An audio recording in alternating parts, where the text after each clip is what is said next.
17 years old, being separated from his family for decades. It's a bad thing. But it shows you when you love God and God is your father, how quickly you're willing to forgive others. You know, that Joseph showed the spirit of Christianity Yes. because we should be quick to forgive others. And Joseph definitely was quick to forgive others. So he says, as for you, we meant it evil against you, but God meant it for good. In order, look at it said, look at it says, in order, verse 20, to bring about as it is this day to save many people alive. In other words, God's providential plan was to save Joseph, Jacob's family, so that they Yes. could be nurtured in Egypt and become a large nation out of whom Jesus Christ would come. You following? Yes. So Genesis is just an example of how in every book of the Old Testament we see how God developed his plan for the coming of Jesus Christ. So the Old Testament really is about how God uses providential power to bring about the coming of Jesus Christ. Christ. And it's Yes. recorded in Matthew chapter 7. So every book of the Old Testament has some role to play in God's plan for Yes. the coming of Jesus Christ.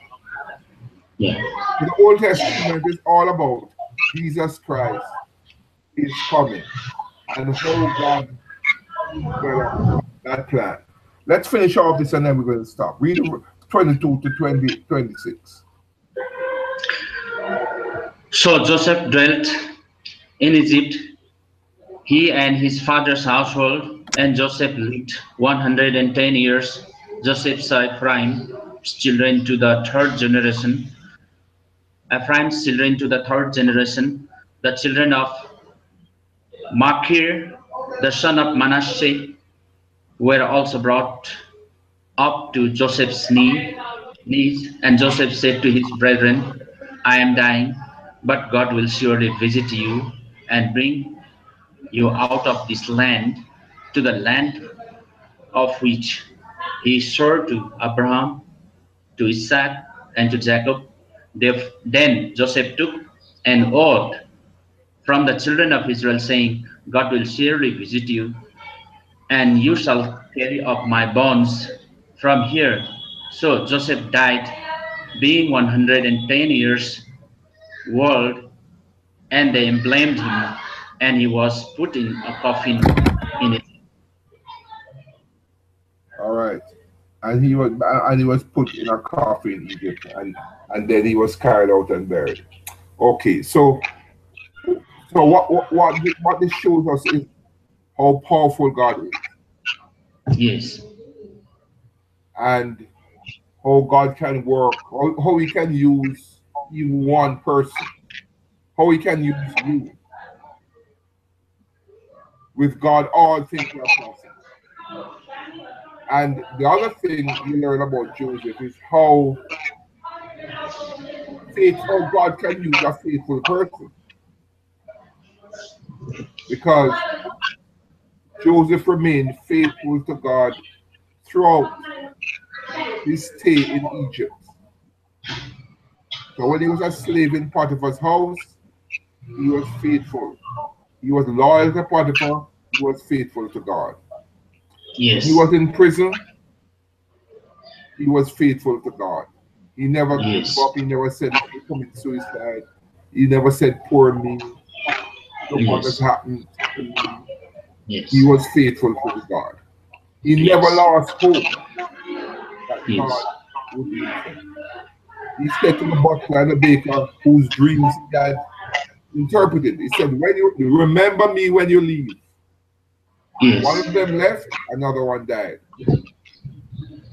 But the butler, when he left, never remembered Joseph until Pharaoh had a dream that he could not interpret.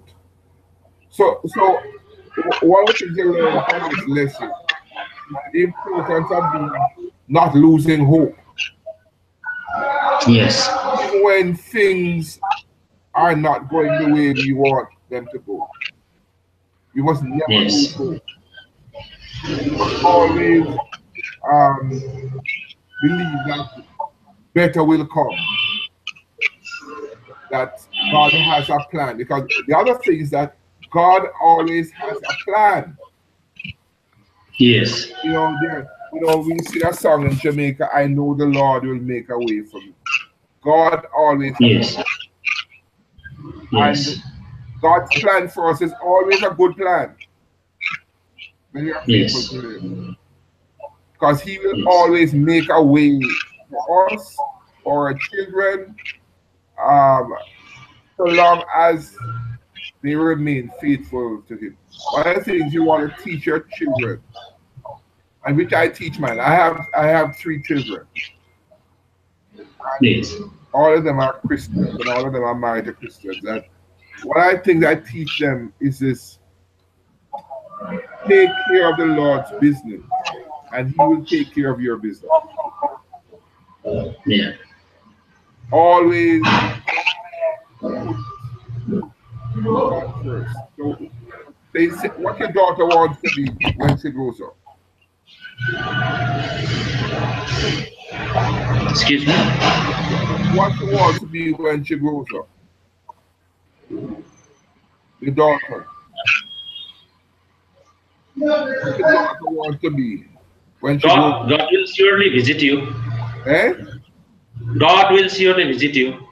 What does she want to be? Your daughter. Yeah, my daughter. She is studying science, Right. science Yeah. faculty. Yeah. She studies. She does the subjects I did when I was in high school: physics Yes. and chemistry and all that. Yes. Math. Yes. She's good at those. Yeah, I she want to be a teacher, school teacher. A medical field is very expensive. I cannot support her to study.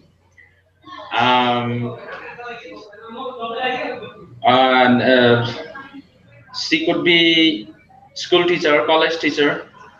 I will support. Yeah. Mhm.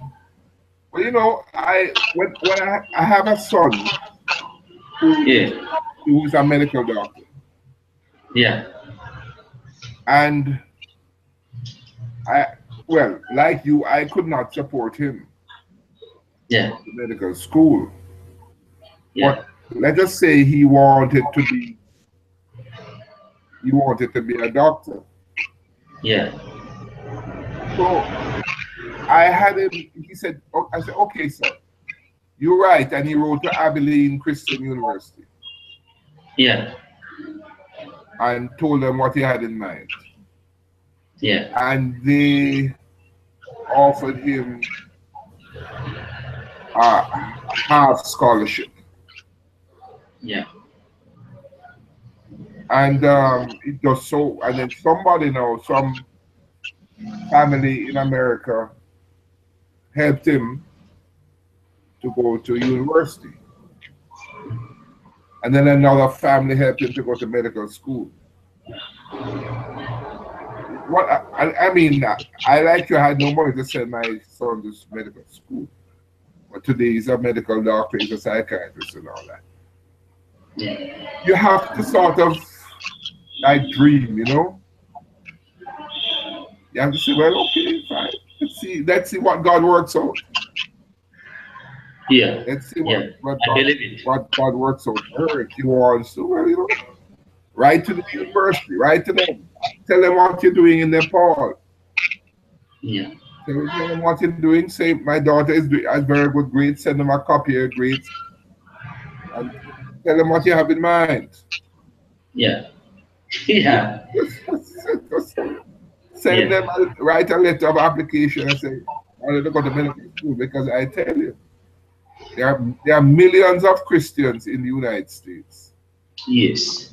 And many of them would help your daughter to go to medical school. Like, Yeah. Yes. Yes. So don't right, just go on.